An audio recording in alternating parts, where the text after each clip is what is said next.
आज हम कक्षा 10वीं सामाजिक विज्ञान में राजनीतिक विज्ञान का पहला चैप्टर सत्ता की साझेदारी को देखेंगे। दोस्तों, सत्ता की साझेदारी कक्षा 10वीं के राजनीतिक विज्ञान के लिए काफी महत्वपूर्ण अध्याय है, क्योंकि जिन कॉन्सेप्ट की बात इस चैप्टर के अंदर की गई है, आगे जाके उन सभी की चर्चा किसी न किसी रूप में आने वाले अध्यायों में की गई है।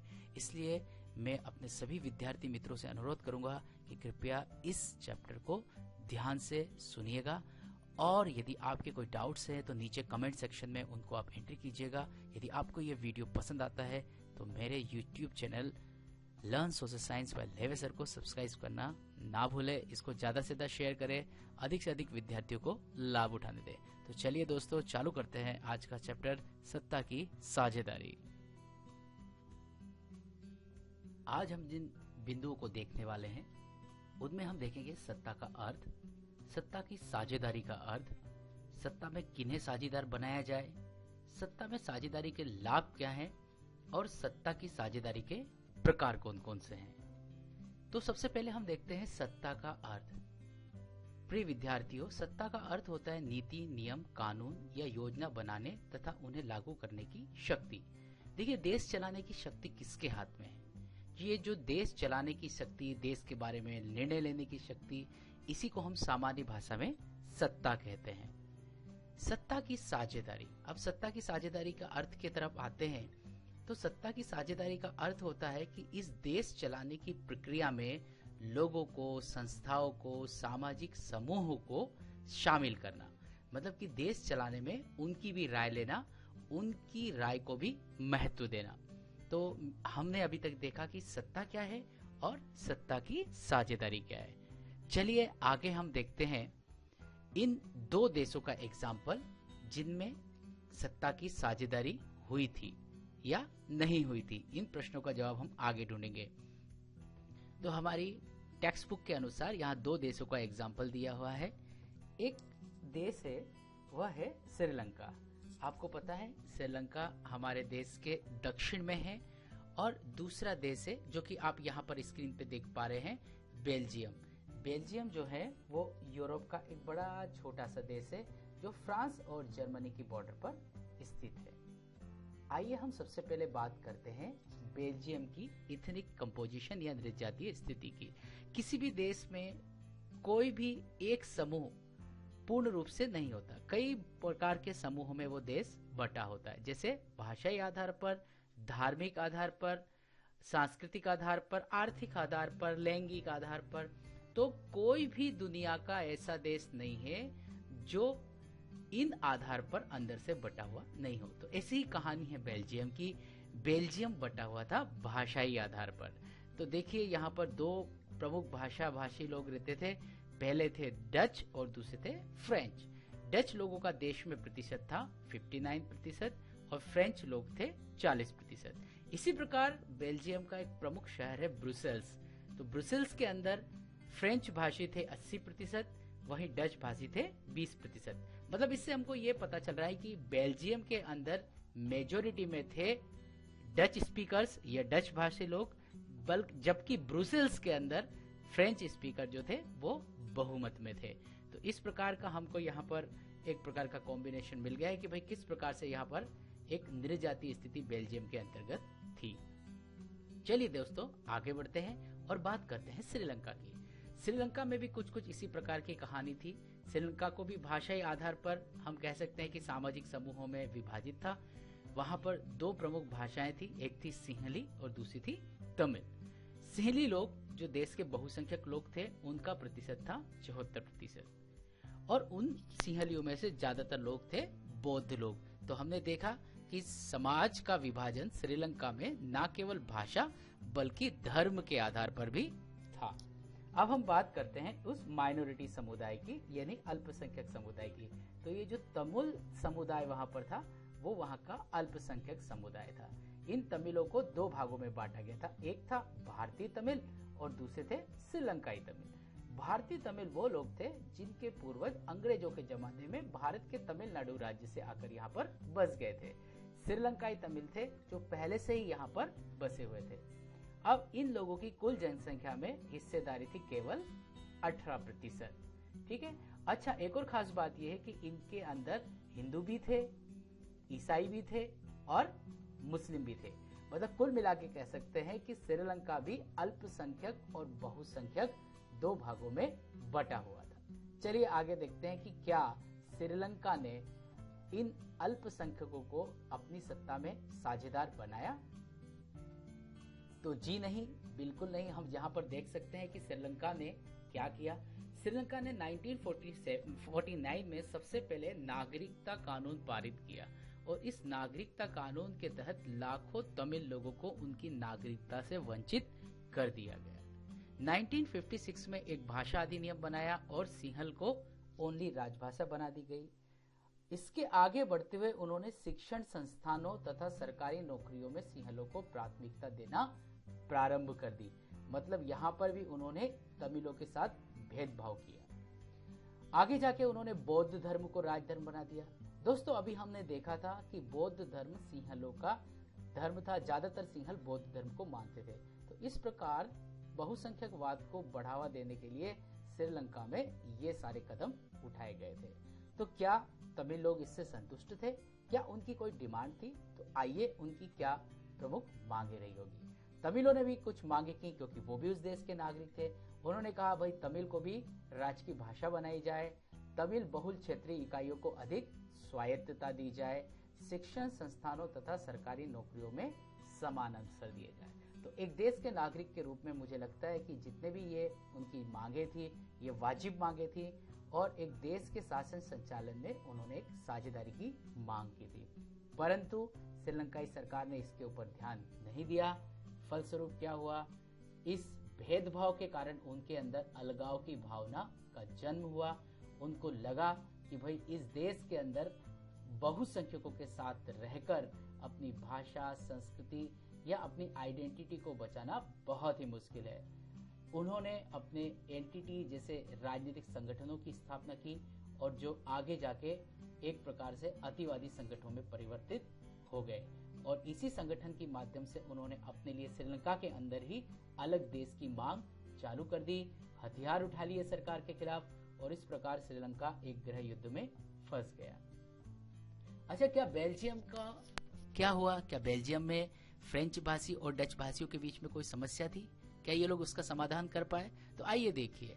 एक्चुअली बेल्जियम में भी समस्या थी, क्योंकि वहां पर जो फ्रेंच स्पीकर्स थे वो डच स्पीकर्स की तुलना में आर्थिक रूप से ज्यादा समृद्ध थे। इस कारण वहां पर भी कई बार तनाव उत्पन्न हो ही जाता था।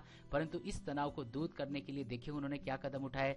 1970 से 1993 के बीच संविधान में उन्होंने 4 बार परिवर्तन किए ताकि विविधताओं को भी सत्ता में साझेदार बनाया जा सके और उन्हें समान अधिकार दिया जा सके।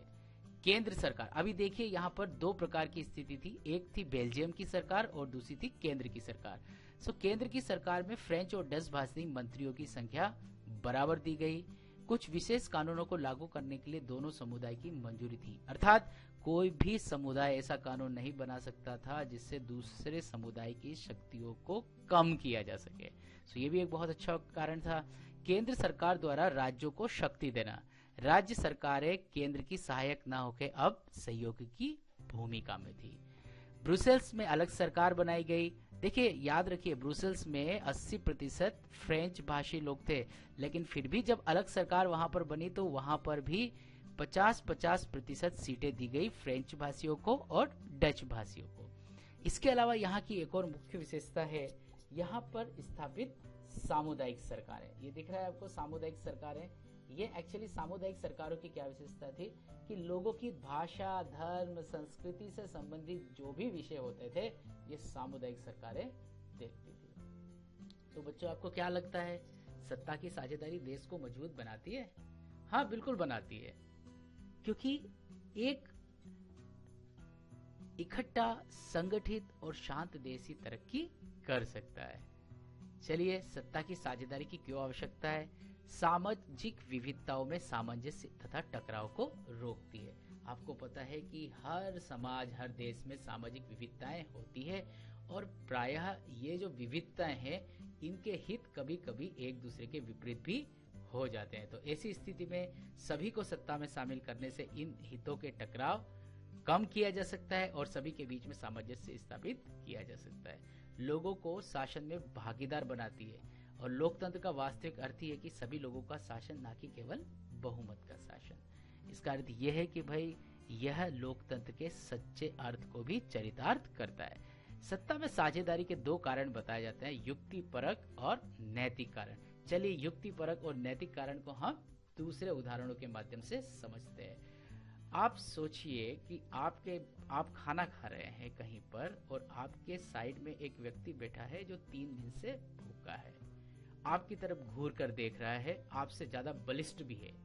इस स्थिति में आपको अपना खाना शांति पूर्वक खाने के लिए क्या करना पड़ेगा? अपने खाने में से थोड़ा उसे देना पड़ेगा ना। हाँ, तो यही है कि यदि देश में शासन संचालन शांति पूर्वक करना है तो सभी के हाथ में थोड़ी थोड़ी शक्तियां तो देनी ही पड़ेगी। और दूसरा है नैतिक कारण। देखिए नैतिक कारण नैतिकता की बात करता है। नैतिक कारण कहता है कि भाई वो सामने वाली व्यक्ति भूखा है और मैं खा रहा हूँ, ये अच्छी बात नहीं है, तो उसको कुछ खाना देना चाहिए।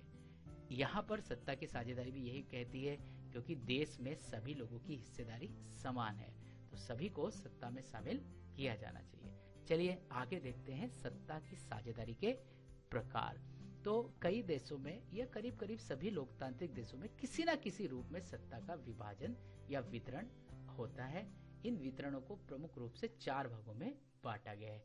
चलिए एक एक करके इन वितरणों को देखते हैं। तो पहला वाला वितरण है क्षैतिज वितरण। क्षैतिज वितरण जो होता है उसको हम बोलते हैं हॉरिजॉन्टल डिस्ट्रीब्यूशन ऑफ पावर। सो ये पावर आपने देखा होगा न्यायपालिका, कार्यपालिका और विधायिका, जो 3 मुख्य संस्थान हैं उनके बीच में बटी हुई रहती है। ये हम मॉन्टेक्यू का शक्ति पृथक्करण का सिद्धांत भी मान सकते हैं।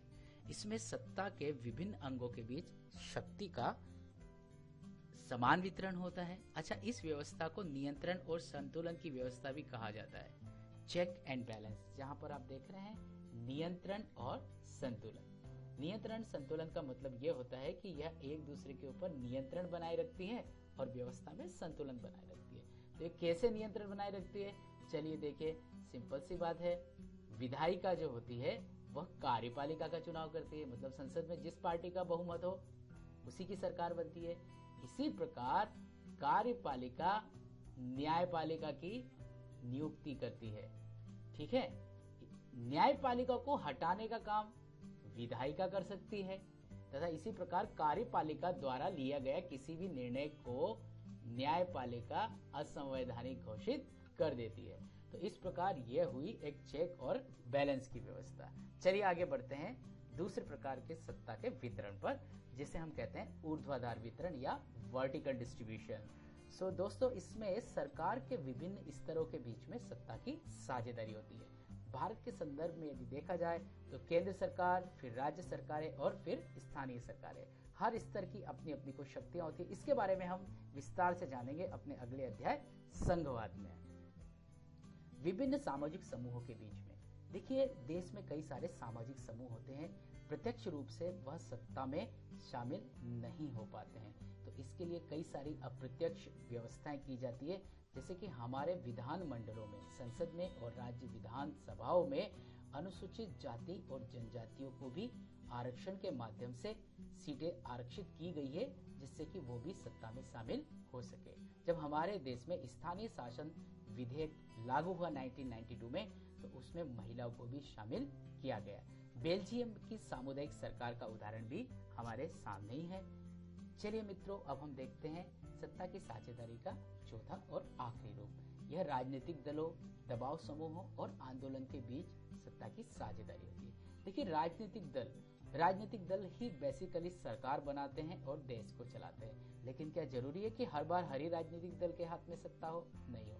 तो चुनाव के माध्यम से इन राजनीतिक दलों के बीच में भी सत्ता की अदला बदली होती रहती है, जिससे यह सुनिश्चित हो सके कि किसी के हाथ में भी सत्ता अस्थायी रूप से ना हो।